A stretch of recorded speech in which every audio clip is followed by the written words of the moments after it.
ആര് മുന്നിൽ ആര് പിന്നിൽ വിധി ദിനം മെയ് 4 തിങ്കളാഴ്ച രാവിലെ 5 മണി മുതൽ തത്സമയം 24.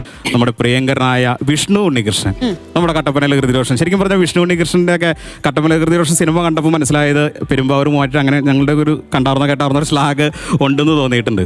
അപ്പോൾ കട്ടപ്പനയിലെ കൃതിരോഷനിലെ അദ്ദേഹം ചെയ്ത ഒരു ഡയലോഗാണ്: കണ്ണി കണ്ട പെമ്പിള്ളാരൊക്കെ ഏത് പാതിരാത്രി വിളിച്ചാലും നിനക്കൊക്കെ സൊള്ളാൻ സമയമുണ്ട്. അപ്പോൾ രണ്ടു വാക്ക് സംസാരിക്കാൻ പറ്റില്ല. സ്വന്തം അമ്മ വിളിച്ച വിഷമവും പരാതിയും ദേഷ്യവും. എന്തിനാണ് ആസപ്പ ഇങ്ങനെ അമ്മ വിളിക്കുമ്പോൾ ദേഷ്യപ്പെടണേ? അമ്മയെന്നൊന്ന് വിളിച്ചു കഴിയുമ്പോൾ ആ വിളി കേൾക്കാൻ ആരുമില്ലാത്തൊരു അവസ്ഥയുണ്ട്. അത് ഭയങ്കര സങ്കടമാണ്. എനിക്ക് ഒരു പ്രാവശ്യം പോലും വിളിക്കാൻ പറ്റിയിട്ടില്ല. നീ എൻ്റെ അമ്മയോട് ചൂടാകാനുള്ള ആസപ്പ. ഇങ്ങനെയുള്ള താരങ്ങളൊക്കെ ഉണ്ടെങ്കിലും നമ്മുടെ സിദ്ദിഖ് ഇപ്പോൾ ദൃശ്യം 1 ഇറങ്ങി, 2 ഇറങ്ങി, ഇപ്പോൾ 3 ഇറങ്ങാൻ പോവുകയാണ്. ദൃശ്യം 1 അദ്ദേഹം ചെയ്ത നല്ലൊരു ക്ലൈമാക്സ് ഡയലോഗുണ്ട്. അപ്പോൾ സിദ്ദിഖ്: അമേരിക്കയിൽ ഞങ്ങളുടെ സഹോദരങ്ങളുടെ അടുത്തേക്ക് പോകുന്നതിന് മുമ്പ് വരുൺ എന്താണ് സംഭവിച്ചത് എന്നൊന്ന് അറിയണം തോന്നി. കാരണം ഓരോ ഫോൺ കോളുകളും ഓരോ കോളിംഗ് ബെല്ലുകളുമെല്ലാം അവൻ്റെ ശബ്ദമായിട്ടാണ് ഞങ്ങളുടെ കാതിൽ വന്ന് പതിക്കുന്നത്. ആ പ്രതീക്ഷയും നിരാശയൊക്കെ താങ്ങാനാവുന്നതുകൊണ്ട് ചോദിച്ചു പോകുക. ഞങ്ങളിനിയും അവന് വേണ്ടി കാത്തിരിക്കണോ?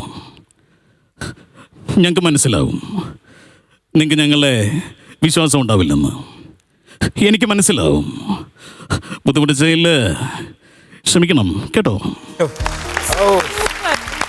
ശബ്ദത്തില് ആ ഒരു ഒരു ഗ്യാസ്പിംഗ് ഇല്ല, ഒരു തേങ്ങല്, അതുപോലും കറക്റ്റ് ആയിട്ട് അടിപൊളി. അതുപോലെ നമ്മുടെ ലാലേട്ടൻ്റെ ഏറ്റവും ഹിറ്റായ സിനിമയാണ് തുടരും സിനിമ. ഈ തുടരും സിനിമയിലെ പ്രകാശ് വർമ്മ ചെയ്ത ആ കഥാപാത്രം ഒരുപക്ഷെ പ്രകാശ് വർമ്മയ്ക്ക് പകരം ഒരിക്കലും ചെയ്യാൻ പറ്റില്ല. അദ്ദേഹം നല്ല മനോഹരമായിട്ട് ചെയ്തു വെച്ചിട്ടുണ്ട്.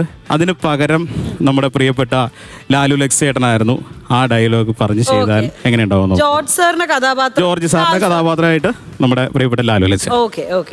36 വർഷമായടാ ബെൻസേ ഞാൻ പോലീസില്. അതിനിടയിൽ അറിഞ്ഞും അറിയാതെയൊക്കെ ആയിട്ട് പല ചെറ്റത്തരങ്ങളും ഞാൻ ചെയ്തിട്ടുണ്ട്. പക്ഷെ അതിനൊന്നും എനിക്കൊരു റിഗ്രറ്റും ഇല്ലടാ. 2 ദിവസം കഴിഞ്ഞ് ഡിപ്പാർട്ട്മെന്റിൽ നിന്ന് റിട്ടയർഡായി DYSPയുടെ മെഡലും വാങ്ങി ഞാൻ ഇറങ്ങുമ്പോൾ ഇങ്ങോട്ട് നോക്കിയേ, ഈ ജോർജ് സാർ പഴയ ജോർജ് സാർ തന്നെയാടാ. നീ ആരെയാടാ ഈ പേടിപ്പിക്കുന്നേ? എന്നെയോ? എടാ, ഈ ജോർജ് സാർ നിന്നെ കാണാൻ ഇവിടെ വന്നിട്ടുണ്ടല്ലേ? ഇങ്ങോട്ട് നോക്കിയേ, ഈ ജോർജ് സാർ നിന്നെ കാണാൻ ഇവിടെ വന്നിട്ടുണ്ടേ. ഈ ജോർജ് സാറിന് നീ ഇനിയും കുറെ അറിയാനുണ്ട്. നീയാ അടുത്തത് എനിക്ക് നമ്മുടെ നവാസിക്ക വളരെ ഇഷ്ടമുള്ളൊരു താരമാണ്. നമ്മുടെ മേഖലയിൽ നമ്മൾ വിട്ടുപിരിഞ്ഞു പോയി. അദ്ദേഹം വേദിയിൽ പാടി നല്ല മനോഹരമായി പാടി വെച്ചേക്കുന്ന ഒരു പാട്ടുണ്ട്. അത് രണ്ടുപേരും ജസ്റ്റ് ഒന്ന് പാടുകയാണ്. ഇളം മഞ്ഞും കുളിരുമായി എന്നുള്ളൊരു ഗാനം നവാസിക്കയുടെ ആ ഒരു മനസ്സിലോർത്തുകൊണ്ട് ഒരു 2 വരി മാത്രം. ഇളം മഞ്ഞിൻ കുളിരുമായൊരു കുയിൽ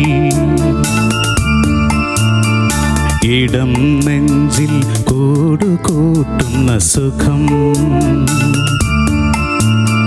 ഹൃദയമുരളിയിൽ പുളകമേലതൻ രാഗം ഭാവം താളം രാഗം ഭാവം താളം ഇളം മഞ്ഞിൻ കുളിരുമായൊരു കുയിൽ